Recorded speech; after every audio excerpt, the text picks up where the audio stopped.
Eu fui a filha que meu pai substituiu. Eu descobri que tinha sido substituída pelo jeito que ele começou a sorrir para ela. O sorriso que antes era meu.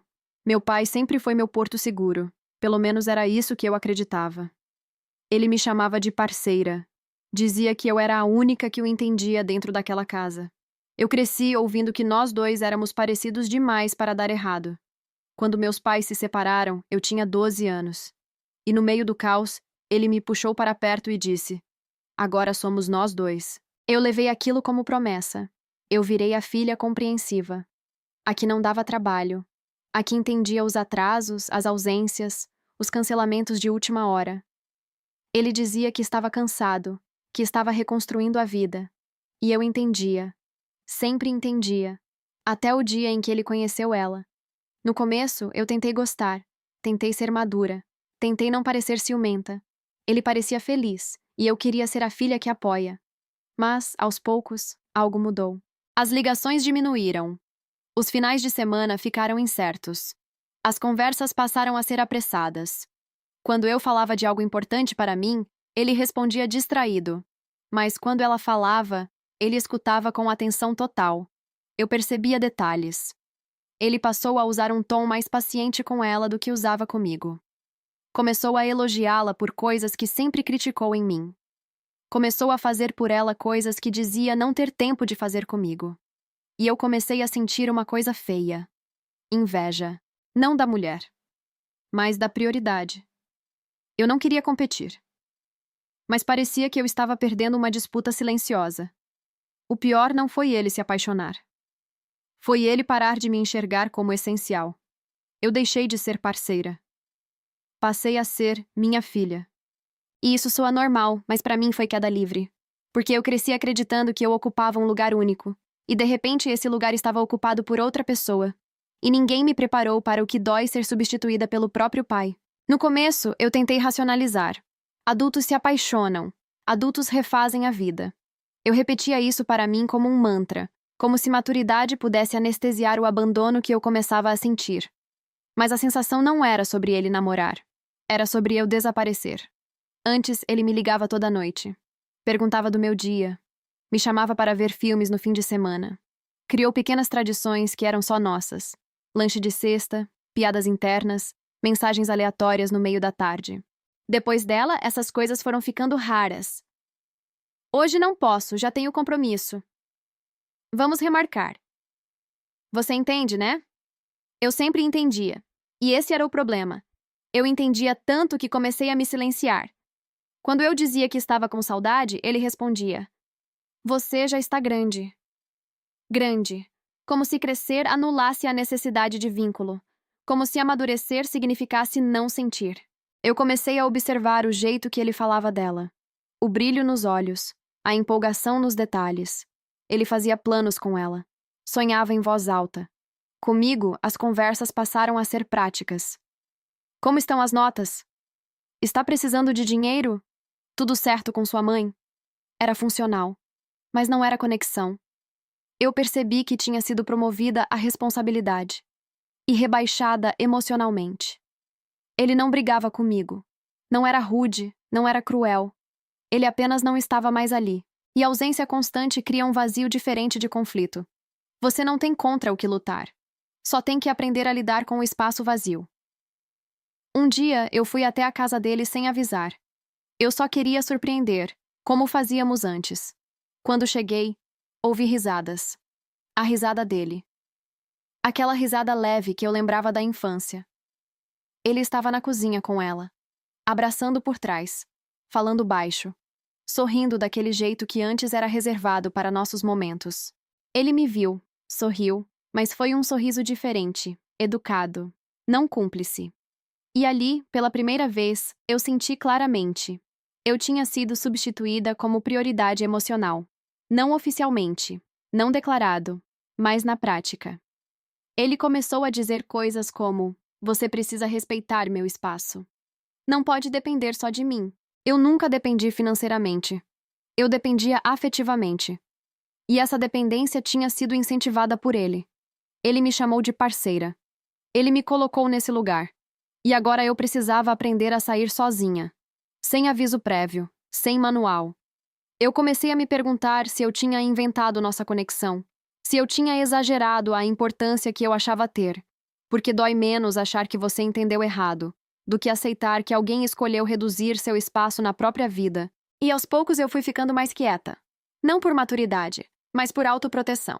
Eu comecei a testar o que aconteceria se eu não procurasse. Se eu não ligasse primeiro. Se eu não mandasse mensagem. Se eu não sugerisse encontro. O resultado foi silêncio. Dias viraram semanas, sem iniciativa dele, sem curiosidade real sobre mim. Quando finalmente ele aparecia, era sempre com justificativas prontas. Trabalho, cansaço, compromissos. Eu ouvia tudo em silêncio, porque no fundo eu já sabia que não era falta de tempo. Era escolha. Tempo a gente arruma para o que considera prioridade. E eu tinha deixado de ser prioridade. A pior parte foi perceber que eu estava com ciúme de algo que nem deveria ser competição. Eu não queria o lugar de esposa. Eu queria o lugar de filha. Mas o espaço emocional parecia limitado, e ela ocupava quase tudo. Comecei a reparar em pequenas mudanças. Ele passou a postar fotos com ela. Legendas carinhosas. Declarações públicas. Eu, que sempre fui discreta nas redes dele, virei ausência total. Não era sobre aparecer online. Era sobre simbolismo. Eu deixei de ser parte da narrativa visível da vida dele. Um dia, em uma conversa desconfortável, eu tentei falar. Disse que sentia falta, que parecia distante. Ele suspirou. Você está exagerando. Não seja dramática. Eu tenho o direito de ser feliz. Como se minha dor fosse ataque. Como se eu estivesse tentando impedir a felicidade dele. Eu saí daquela conversa me sentindo culpada por sentir. E essa culpa me corroeu por meses. Eu comecei a me policiar. Não queria parecer a filha problemática. Não queria ser vista como obstáculo. Então eu virei compreensiva demais. Eu elogiava a relação deles. Dizia que estava tudo bem. Sorria nas visitas. Mas por dentro, algo estava quebrando. Eu me sentia descartável. Como se minha função tivesse sido cumprida. Ele precisava de apoio durante a separação. Eu fui apoio. Agora ele tinha outra pessoa para ocupar esse lugar. E eu podia ser deslocada. Essa percepção criou uma insegurança que começou a contaminar outras áreas da minha vida. Eu passei a ter medo de ser substituída em amizades, em relacionamentos, em qualquer vínculo. Se alguém demorava a responder, eu imaginava que estava perdendo espaço. Se alguém criava conexão com outra pessoa, eu me retraía. Eu aprendi, de forma silenciosa, que amor podia ser real. E ainda assim ser redirecionado sem aviso. E isso abalou minha confiança nas relações. Mas o que mais doeu não foi ele amar outra pessoa. Foi ele agir como se o que tínhamos nunca tivesse sido tão profundo quanto eu lembrava. Como se eu tivesse imaginado nossa parceria. E duvidar da própria memória emocional é uma das experiências mais solitárias que existem. Porque você não perde só a pessoa. Você perde a segurança do que viveu. E eu ainda não sabia. Mas essa não seria a última vez que eu precisaria me reconstruir depois de ser colocada em segundo plano. A gota d'água não foi um grande evento. Foi um convite. Ele me ligou animado para dizer que ia morar com ela. A voz dele tinha aquele entusiasmo que eu reconhecia da infância, quando me contava novidades e fazia planos comigo. Só que dessa vez eu não fazia parte do plano. Quero que você conheça a casa nova. Ela está empolgada para te receber. Ela estava empolgada. Eu não sabia o que eu estava sentindo. Fui na mudança. Ajudei a carregar caixas. Sorri. Fiz comentários educados. Tentei parecer madura, equilibrada, adulta. Mas cada objeto que entrava naquela casa parecia empurrar minhas memórias para fora. As fotos antigas não estavam expostas. Nossas tradições não foram mencionadas. O espaço que antes era nosso virou deles. Em um momento específico, eu vi algo que ficou gravado na minha cabeça. Na sala, em destaque, havia uma foto grande dos dois em uma viagem recente. Rindo. Abraçados. Eu procurei ao redor. Nenhuma foto minha. Não era obrigação ter, mas simbolizava algo. Eu não estava na nova narrativa. Durante o jantar, ela comentou como ele era um homem incrível. Atencioso, presente, carinhoso. Eu quase ri. Porque aquele homem que ela descrevia era exatamente o homem que estava ausente comigo nos últimos meses. Ele a levava para lugares que dizia não ter tempo de ir comigo. Escutava pacientemente histórias que comigo respondia distraído. Eu comecei a perceber que não tinha sido apenas substituída em prioridade. Eu tinha sido reclassificada, de vínculo emocional para responsabilidade formal. Ele cumpria obrigações, mas já não oferecia presença. Na volta para casa, eu chorei no carro, sozinha. Não era inveja dela. Era luto. Luto por um pai que ainda estava vivo. E é difícil explicar esse tipo de dor, porque ninguém entende quando você diz que sente falta de alguém que ainda existe. Nas semanas seguintes, eu diminuí ainda mais o contato. Não por jogo, mas porque cada interação me deixava mais consciente da distância. Ele não parecia notar. E essa foi a confirmação mais dolorosa. Se você reduz presença e ninguém sente, talvez você já não estivesse ocupando espaço. Foi nessa fase que eu comecei a entender algo que eu evitava encarar. Meu pai sempre precisou de alguém para ocupar o lugar de parceiro emocional. Na separação, fui eu. Na nova relação, foi ela. Eu nunca fui filha no sentido tradicional. Eu fui substituta temporária. E quando a função acabou, eu fui reposicionada. Essa consciência não veio com raiva imediata. Veio com vazio. Mas pela primeira vez, junto com o vazio, veio também uma pergunta diferente. Se eu nunca fui prioridade permanente para ele, por que eu ainda estava tentando ser? Essa pergunta ficou ecoando dentro de mim por semanas. Por que eu ainda estava tentando ser prioridade para alguém que claramente tinha reorganizado a própria vida? A resposta foi desconfortável. Porque eu ainda queria provar que eu era insubstituível. Eu queria ser aquela presença que ninguém consegue trocar. Queria que ele sentisse minha falta como eu sentia a dele. Queria que em algum momento ele percebesse o vazio. Mas quanto mais eu buscava esse reconhecimento, mais eu me machucava. Foi então que algo começou a virar dentro de mim. Eu percebi que, durante toda a separação dos meus pais, eu tinha assumido um papel que não era meu. Eu virei apoio emocional do meu pai. Eu escutei desabafos que não eram adequados para uma filha de 12 anos. Eu absorvi inseguranças que não eram minhas. Eu fui adulta cedo demais. E agora, quando ele encontrou alguém para ocupar esse espaço, eu estava sendo devolvida para o lugar de filha, mas sem o preparo emocional para isso. Eu não sabia mais como ser só filha, porque nossa relação tinha sido construída sobre uma proximidade que ultrapassava limites saudáveis. Ele me chamava de parceira. Me dizia que eu era a única que entendia. Criou uma intimidade que parecia especial. Mas era dependência disfarçada de cumplicidade. E quando a dependência foi redirecionada, eu fiquei sem função. Essa percepção doeu de um jeito diferente. Porque não era só abandono. Era constatar que a base da nossa conexão sempre teve algo desequilibrado. Eu comecei a lembrar de coisas que antes eu romantizava. As vezes em que ele falava mal da minha mãe para mim. Os momentos em que me colocava no meio de conflitos.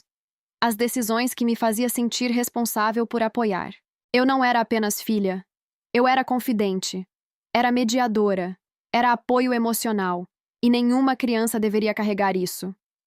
Talvez, quando ele encontrou outra adulta para dividir essa carga, ele simplesmente soltou, sem perceber que eu ainda estava segurando. Foi na terapia que eu consegui dizer em voz alta algo que me assustava. Eu me sinto usada. Não no sentido cruel, mas funcional. Eu fui útil em um momento específico da vida dele. Depois, deixei de ser necessária no mesmo nível. E isso ativou em mim um medo profundo de substituição. Mas, ao mesmo tempo, abriu um espaço para algo novo. Se eu não era responsável por sustentar emocionalmente meu pai, quem eu era então? Essa pergunta começou a ser menos dolorosa, porque pela primeira vez, a resposta não precisava envolver ele. A reconstrução começou silenciosa. Eu parei de tentar recuperar o que tínhamos. Parei de forçar conversas profundas. Parei de testar se ele ainda me escolheria em alguma situação hipotética. Eu comecei a aceitar a relação como ela era. Não como eu queria que fosse. Isso não significou indiferença. Significou ajuste de expectativa. Eu reduzi o contato para algo que não me machucasse. Interações mais curtas. Menos exposição emocional. Menos espera. E, curiosamente, quanto menos eu esperava, menos eu sofria. Houve um momento importante meses depois. Ele me convidou para um almoço, só nós dois. Antigamente, Eu teria ido cheia de esperança, pensando que talvez fosse o retorno da parceria antiga. Dessa vez eu fui tranquila. Conversamos, rimos, foi agradável. Mas eu percebi algo essencial. Eu já não estava buscando validação. Eu não estava tentando ser a filha perfeita. Não estava competindo com ninguém invisivelmente. Não estava tentando recuperar um lugar perdido. Eu estava ali como adulta. E pela primeira vez, eu vi meu pai com mais clareza. Ele não era vilão, mas também não era o herói que eu tinha construído. Ele era um homem com dificuldade de lidar com solidão, que se apoiava emocionalmente em quem estivesse mais disponível. Na separação, fui eu. Depois, foi ela. Isso não apaga o carinho que existiu, mas coloca em perspectiva. Eu parei de romantizar. E isso me libertou. Porque quando você para de idealizar alguém, você também para de tentar ser perfeita para manter o pedestal. Eu comecei a investir energia em mim. Em amizades onde eu não precisava ser forte o tempo todo. Em relações onde eu não era substituta de ninguém. Em atividades que construíam identidade fora da narrativa dele. E algo curioso aconteceu. Quanto mais eu preenchia minha própria vida, menos eu sentia o vazio da ausência dele. Eu entendi que o medo de substituição vinha de uma crença antiga. Que amor era recurso limitado. Mas não é.